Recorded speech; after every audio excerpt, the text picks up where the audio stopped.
Mi nombre es Inspector Valente y mi jurisdicción es el limbo. Investigo los barcos que el mar escupe de vuelta, las naves que regresan a puerto sin sus almas, cargadas únicamente con el peso de una pregunta. Me llaman cuando la lógica se encoge de hombros y la policía portuaria se persigna, y el caso del Peregrino era, desde el principio, uno de esos. El barco pesquero fue encontrado a la deriva, a 100 millas de la costa de Yucatán, navegando en círculos perfectos. Estaba en un estado impecable. No había señales de tormenta, ni de piratería, ni de lucha. En la cocina, una cafetera estaba todavía tibia. En el comedor, una partida de dominó a medio jugar, pero de sus 7 tripulantes no había ni rastro. Habían desaparecido en el aire. Excepto uno, el capitán Rock Santeiro. Subí a bordo del Peregrino en el muelle de cuarentena. El silencio en la cubierta era antinatural, pesado. Mi equipo ya había establecido el perímetro. «Es lo más extraño que he visto, inspector», me dijo mi ayudante, un joven llamado Rivas. «La tripulación se ha desvanecido, pero el capitán está en su camarote». La puerta estaba cerrada con llave y cerrojo. Desde dentro, un misterio de cuarto cerrado en medio del océano. Mi tipo de infierno. Nos dirigimos al camarote del capitán. La puerta había sido forzada por el equipo de abordaje. La madera astillada alrededor de la cerradura era la única señal de violencia en todo el barco. «Nadie entró ni salió después de que se cerrara», dijo Rivas. «Lo hemos comprobado». Entré en el camarote. El aire era frío, inmóvil y olía a sal, a madera y a algo más, a ozono, como el aire después de una tormenta eléctrica. Y en el centro de la habitación lo vi. Rock Santeiro. No estaba en su cama, ni desplomado sobre su escritorio. Estaba arrodillado en el suelo, de espaldas a mí, frente a una pequeña mesa de trabajo. Su cuerpo estaba rígido. Llevaba su uniforme de capitán, perfectamente planchado. Me acerqué con cautela. ¿Causa de la muerte?, le pregunté a la forense, que estaba en un rincón. «No tengo ni idea», respondió ella sin apartar la vista del cuerpo. «No hay heridas, no hay signos de asfixia, de envenenamiento, de nada. Es como si simplemente se hubiera apagado». Rodeé el cuerpo para ver su rostro y me detuve en seco. Los ojos de Rock Santeiro estaban abiertos, mirando fijamente a la mesa, y en su rostro había una expresión de éxtasis absoluto, de una dicha tan profunda que era obscena. Pero no era eso lo que me heló la sangre. Eran sus manos, estaban juntas, entrelazadas como si estuviera rezando, y en sus manos sostenía una pequeña figura de madera recién tallada. Sobre la mesa de trabajo frente a él había docenas de otras figuras similares, figuras de santos, de sirenas, de marineros, todas ellas talladas con un detalle y una habilidad magistrales, muy por encima de la capacidad de un simple aficionado. Y todas las figuras compartían un rasgo común y aterrador. No importaba si era un santo o una sirena. Cada una de las figuras tenía el rostro congelado en una máscara de terror puro y absoluto, con la boca abierta en un grito silencioso. Todas, excepto la que él sostenía. La figura que tenía en sus manos, la última que había tallado, era la de un capitán, y su rostro, al igual que el del hombre que la sostenía, era un retrato de una paz y una alegría incomprensibles. Rock Santeiro, cuyo nombre significa tallador de santos, había pasado sus últimas horas tallando el horror de su tripulación y finalmente su propia y extraña salvación. No había carta de suicidio, no había explicación, solo un camarote cerrado por dentro, un capitán muerto de alegría y un ejército de estatuillas de madera que gritaban en silencio. Pasé los 2 días siguientes a bordo del Peregrino, respirando su silencio y su misterio. Mi equipo y yo desmontamos el camarote del capitán pieza por pieza, tratando cada objeto como una reliquia sagrada de un crimen imposible. Las docenas de figuras de madera fueron cuidadosamente catalogadas y embolsadas. Envié una de ellas a un experto en maderas raras de la universidad y el resto las guardé bajo llave en la sala de pruebas. El cuerpo de Santeiro fue trasladado para una autopsia exhaustiva que, como yo sospechaba, no reveló nada.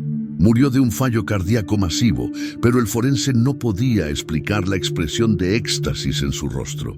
Era una contradicción médica. Mi atención se centró en el diario de a bordo del capitán, el único testigo silencioso de la tragedia. Como en tantos otros casos, las primeras entradas eran un mar de monotonía. Informes del tiempo, coordenadas, recuentos de pesca.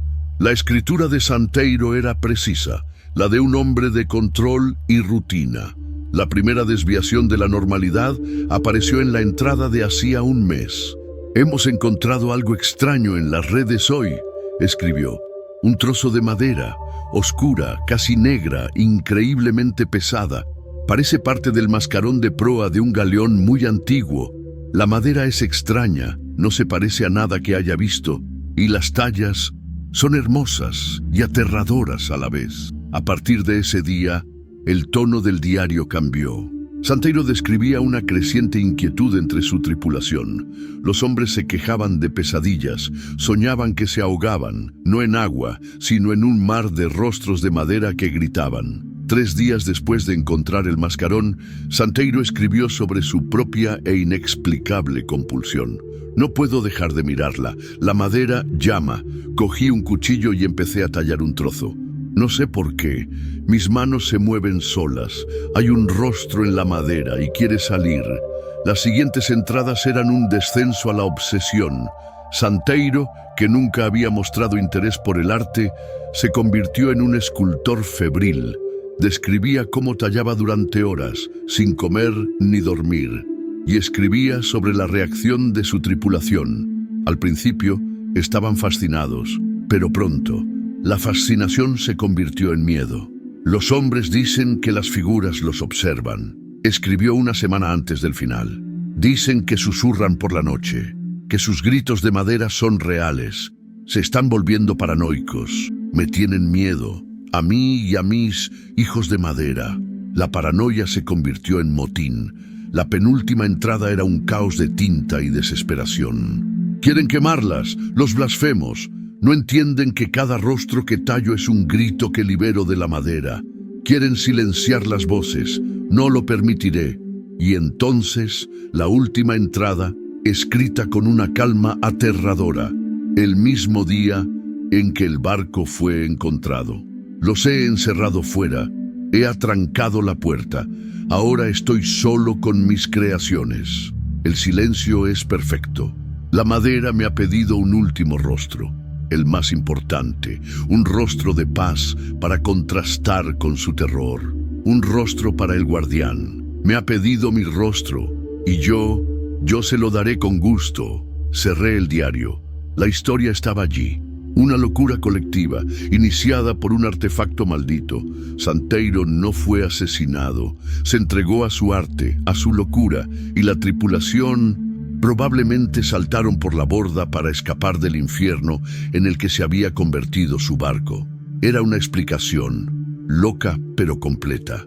Un informe que podía escribir, cerrar y archivar. Esa noche, en mi despacho, no podía dejar de mirar las bolsas de pruebas que contenían las figuras. Saqué una, la de un joven marinero con el rostro desencajado por el terror. La madera era fría y extrañamente pesada. Mientras la sostenía, sentí una astilla clavándose en mi pulgar, un pequeño punto de dolor. Dejé caer la figura sobre la mesa, sobresaltado, y en el silencio de mi despacho oí un sonido nuevo. El suave y rítmico sonido de un cuchillo raspando un trozo de madera. Venía de la sala de pruebas, al otro lado del pasillo. Me quedé helado en mi despacho, el sonido de mi propio corazón haciendo eco del ritmo del tallado invisible. Mi mente, entrenada para buscar la lógica, luchó desesperadamente por una explicación. Ratas. el sonido de la calefacción, un colega trabajando hasta tarde, pero sabía que estaba solo en el edificio y el sonido era demasiado deliberado, demasiado artístico para ser accidental. Con una reticencia que me pesaba en los huesos, me levanté y caminé hacia la puerta de la sala de pruebas. El sonido se detuvo en el instante en que mi mano tocó el pomo. Abrí la puerta. La sala estaba oscura, silenciosa y fría.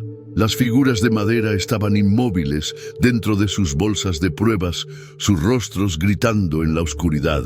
No había nadie. No había nada fuera de lugar. Cerré la puerta, mi cuerpo temblando con una adrenalina fría.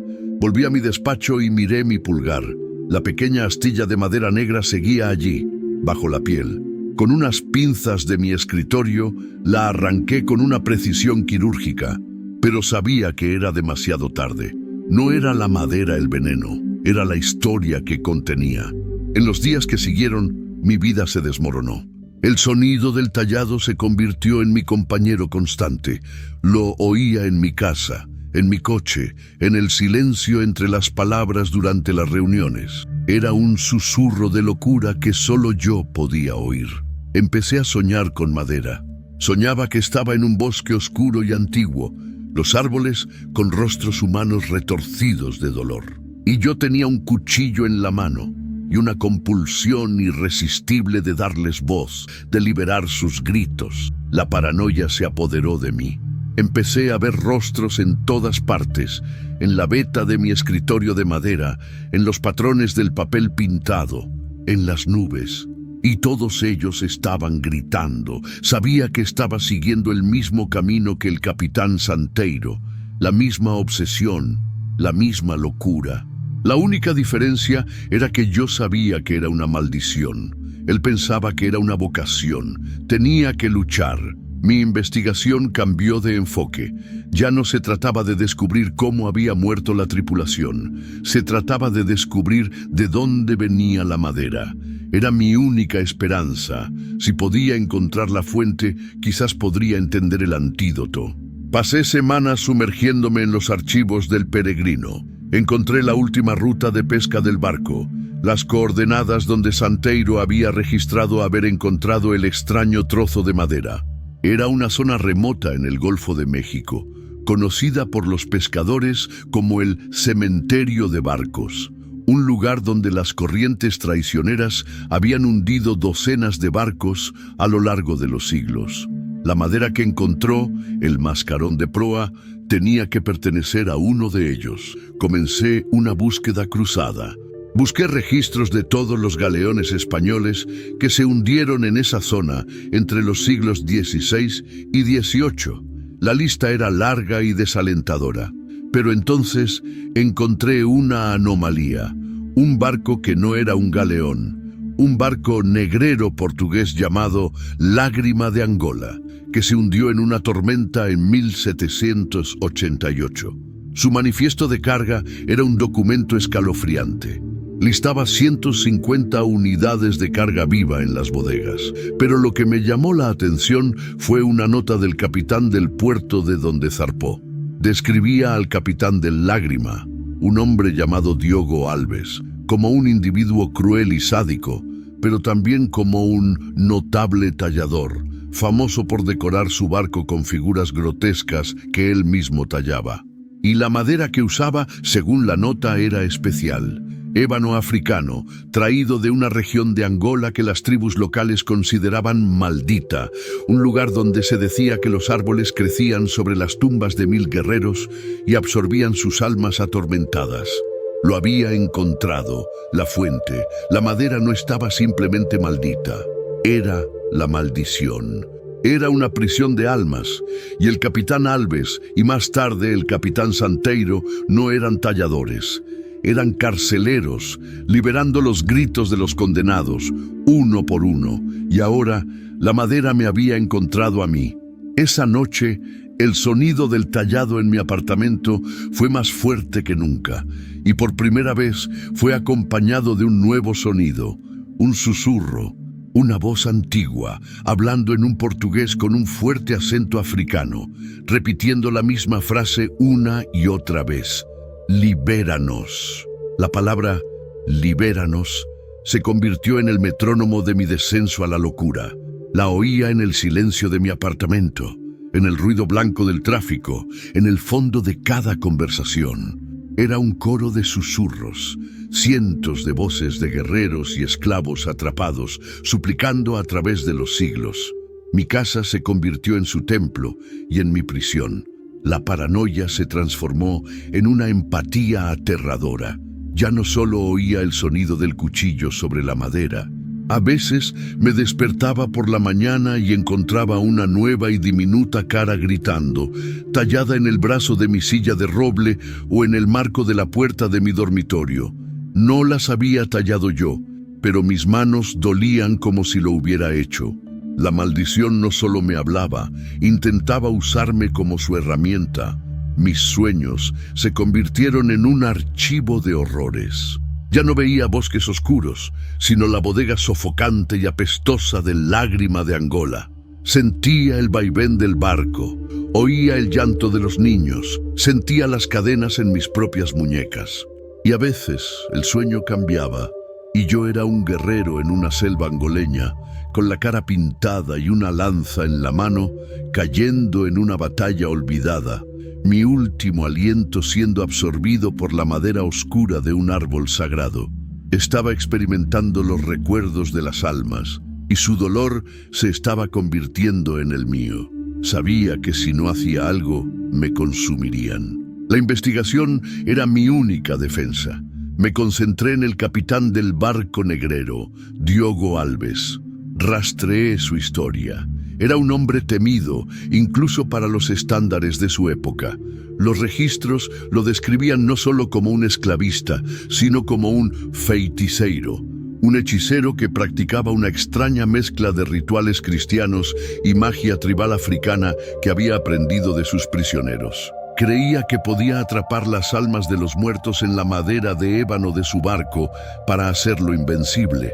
El Lágrima de Angola no era solo un barco, era una batería de almas, un motor de agonía, y el mascarón de proa que Santeiro encontró era el nexo principal, la pieza central de sus rituales. La solución tenía que estar en el mismo lugar que el problema, en el retorcido sistema de creencias de Alves. Me sumergí en libros sobre folclore angoleño y sincretismo afro-portugués.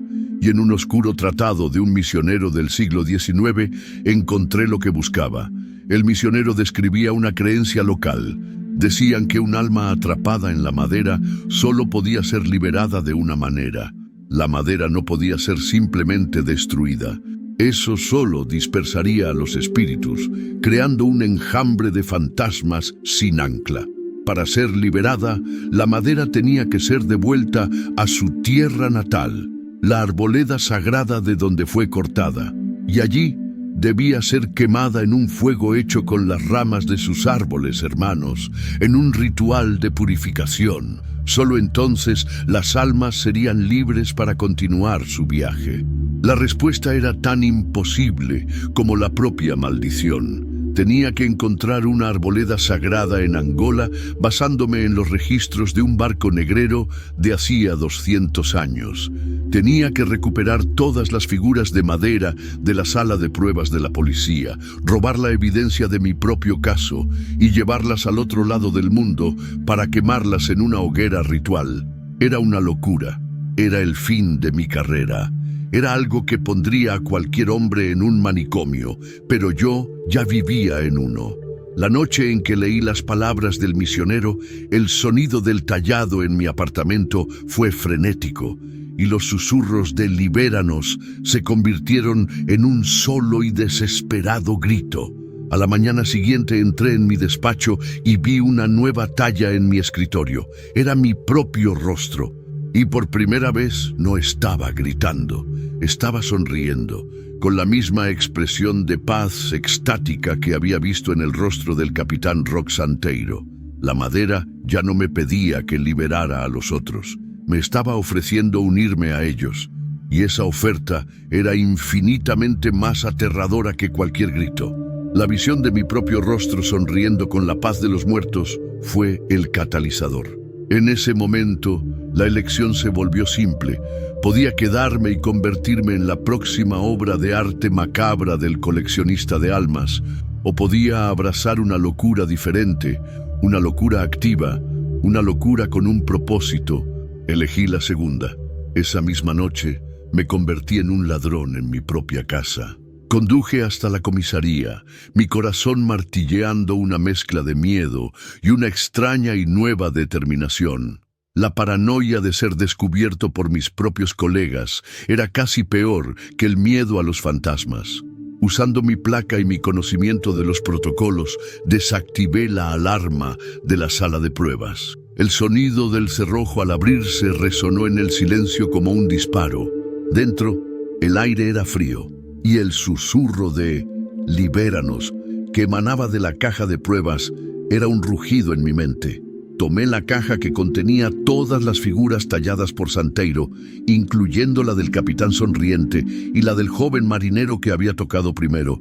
Sentí el peso de cientos de almas en mis manos. Salí del edificio sin ser visto, un fugitivo de la misma ley que había jurado defender. Mi siguiente parada fue mi apartamento. No empaqué ropa ni recuerdos. Fui a mi estudio y borré todos los archivos de mi investigación. Quemé mis notas. Destruí cualquier conexión entre el peregrino y el lágrima de Angola. Para el mundo, el caso del capitán Roque Santeiro seguiría siendo un misterio sin resolver. Dejé una nota en mi escritorio para mi ayudante, Rivas. He encontrado una pista que debo seguir solo. Escribí. Cierra el caso. Causa de la muerte, desconocida. No me busques. Era una despedida, un suicidio profesional y personal, pero era necesario. No podía arriesgarme a que nadie me siguiera. No podía arriesgarme a que la maldición encontrara otro anfitrión. Con el dinero que tenía ahorrado, compré un billete de avión, solo de ida, a Luanda, Angola, bajo un nombre falso. El viaje fue un purgatorio de 24 horas. Llevaba la caja con las figuras como equipaje de mano. Durante todo el vuelo, sentí el zumbido de los susurros a través del metal y el plástico. Me miraba en el reflejo oscuro de la ventanilla y veía los rostros de los guerreros superpuestos al mío. La paranoia era un compañero de asiento sofocante. Cada pasajero que tosía, cada niño que lloraba, sonaba como un eco de las almas atrapadas que llevaba conmigo. Sabía que encontrar una arboleda sagrada, basándome en los escritos de un misionero del siglo XIX, era casi imposible. Necesitaba un guía. Mi investigación me había llevado al nombre de un hombre, el profesor Nkosi, un historiador y antropólogo de la Universidad de Luanda, el mayor experto mundial en el folclore de la región de donde provenía la madera de ébano. Le había enviado un correo electrónico críptico antes de salir, hablando de un artefacto de madera con propiedades acústicas inusuales. Para mi sorpresa respondió: «Le esperaré en el aeropuerto», fue todo lo que dijo. Aterricé en Luanda. El calor, la humedad y el torbellino de olores y sonidos de una ciudad vibrante eran un shock para mis sentidos, acostumbrados al silencio paranoico de mi apartamento. Y allí, esperándome junto a la salida, había un hombre anciano, alto y delgado, con una barba blanca y unos ojos que parecían haber visto más historia que todos mis libros. Era el profesor Nkosi. No me preguntó por mi nombre falso ni por mi viaje. Sus ojos se fijaron inmediatamente en la caja que yo llevaba. Una expresión de profundo dolor y reconocimiento cruzó su rostro. «Has traído un gran ruido a una tierra que anhela el silencio, inspector Valente», dijo en un portugués perfecto, usando mi nombre real. «Lleva mucho tiempo llorando, y su llanto, me temo, te ha hecho enfermar». El viaje con el profesor Nkosi, desde Luanda hacia el interior de Angola, fue un viaje a través del tiempo. Dejamos atrás el asfalto y el hormigón y nos adentramos en un mundo de tierra roja, de selvas densas y de aldeas donde las viejas tradiciones aún se aferraban a la vida con una tenacidad silenciosa. Viajamos en un viejo Land Rover y durante los 2 días que duró el viaje, Nkosi se convirtió en mi confesor y en mi maestro. Él conocía la historia, no por los libros, sino por la tradición oral de su pueblo. El lugar al que vamos, me dijo mientras conducíamos por un camino de tierra lleno de baches, lo llamamos el Berço das Almas, la cuna de las almas. Los árboles de ébano de esa arboleda no son madera corriente. Se cree que sus raíces se conectan directamente con el mundo de los espíritus. Son canales. Me contó la historia del capitán negrero, Diogo Alves. Él no solo robó madera, explicó Nkosi, sus ojos oscuros llenos de una pena antigua. Él profanó el lugar, realizó un ritual de su propia y retorcida invención, creyendo que podía atrapar la fuerza de los guerreros que sus hombres mataron en la madera.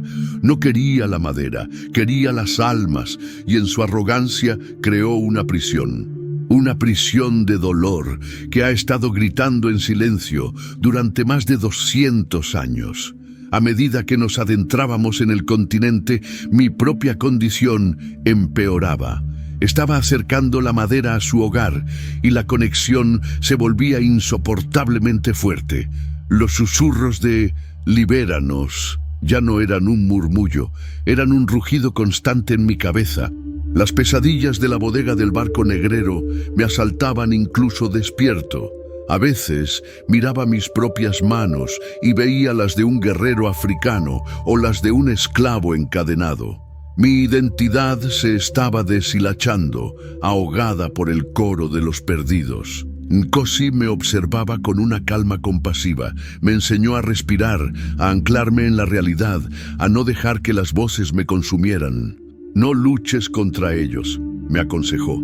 Son parte de ti ahora. Escúchalos, pero no les obedezcas. Eres su guardián, no su esclavo. Al tercer día llegamos. El Land Rover no pudo seguir. Tuvimos que caminar la última milla.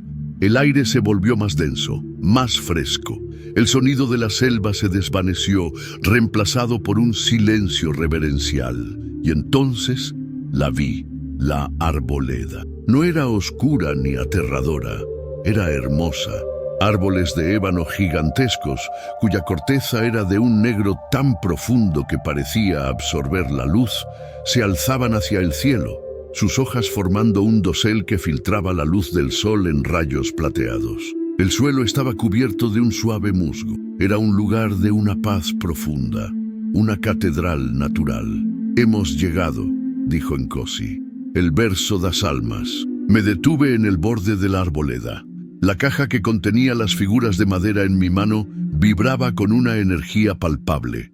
Los susurros en mi cabeza se convirtieron en un clamor, una oleada de esperanza y de miedo. Sentían que estaban en casa. Nkosi me puso una mano en el hombro. A partir de aquí, el viaje es solo tuyo, inspector, dijo con solemnidad. Dentro de la arboleda, el velo entre los mundos es fino. No solo oirás sus susurros, sentirás su dolor, su ira, su desesperación. Tienes que ser fuerte, tienes que ser su ancla y su liberador. Prepara el fuego y no mires atrás. Pase lo que pase. Asentí, mi garganta demasiado seca para hablar. Y con el peso de cientos de almas en mis hombros y un terror sagrado en mi corazón, di el primer paso para entrar en la cuna de las almas. En el momento en que crucé el umbral invisible de la arboleda, el mundo exterior desapareció. El aire se volvió espeso, vibrante, como el interior de una campana justo después de ser golpeada. El clamor en mi cabeza se intensificó hasta convertirse en un huracán psíquico. Un torbellino de cientos de voces gritando, llorando, suplicando, estaba dentro del nexo, dentro de la herida. Caminé hacia el centro de la arboleda, un pequeño claro donde la luz plateada caía directamente sobre un círculo de tierra desnuda. Este era el lugar. Abrí la caja y coloqué las figuras de madera en el suelo. Sus rostros tallados en una agonía silenciosa parecían mirarme, sus ojos de madera acusadores. Eran los rostros de los guerreros, de los esclavos, de los marineros del peregrino, y en el centro coloqué la figura sonriente del capitán Santeiro, el guardián loco que se había rendido a su dolor. Comencé a recoger ramas secas de los árboles de ébano, tal como el ritual dictaba. Cada rama que tocaba era fría, pesada, como el hueso de un hombre.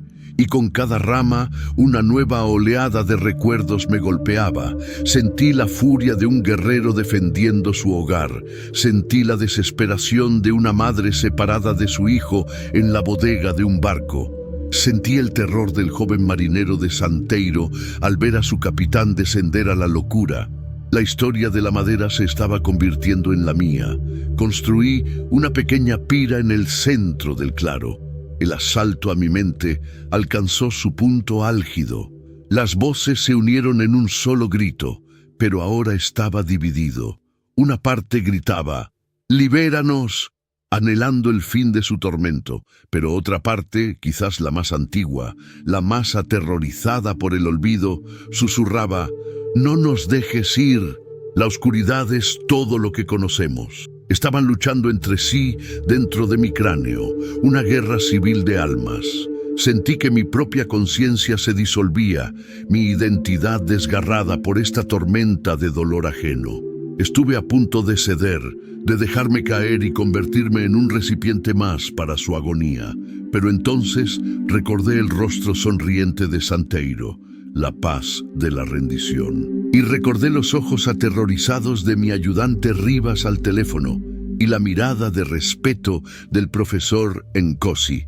No podía fallarles, no podía convertirme en otro fantasma. Con manos temblorosas, coloqué las figuras sobre la pira una por una. Cada una que tocaba me enviaba una sacudida de emoción pura, la ira, el miedo, la pérdida. La última que coloqué fue la mía, la talla de mi propio rostro, sonriendo con la paz de la locura. La puse en la cima de la pira como una ofrenda final. Saqué un encendedor de mi bolsillo. La pequeña llama parecía una profanación en la luz plateada de la arboleda, y prendí fuego a la pira. La madera de ébano sagrada no ardió con una llama normal. Ardió con un fuego frío, una llama de un blanco azulado que no emitía calor, solo una luz intensa.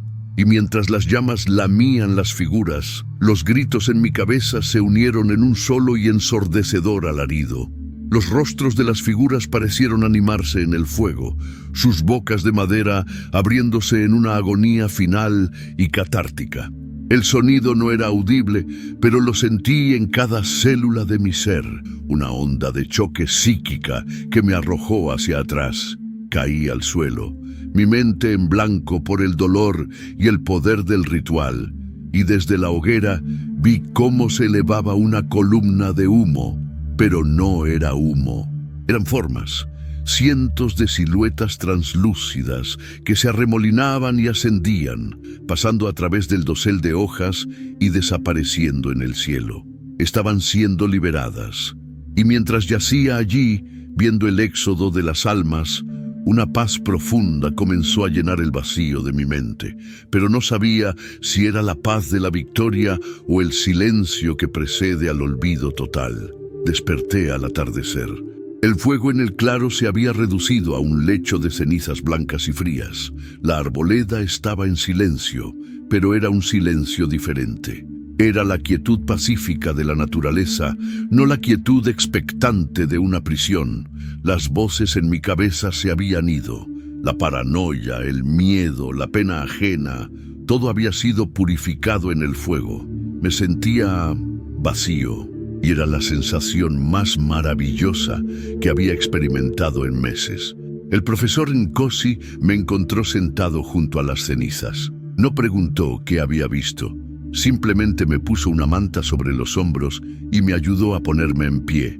El ruido se ha ido, dijo, sus ojos sabios mirándome con compasión. Ahora el silencio puede empezar a curar. Mi regreso al mundo fue un renacimiento surrealista.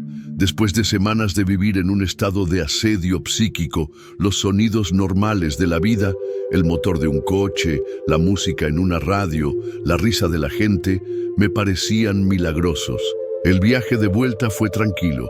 Ya no veía rostros en las nubes ni oía susurros en el viento.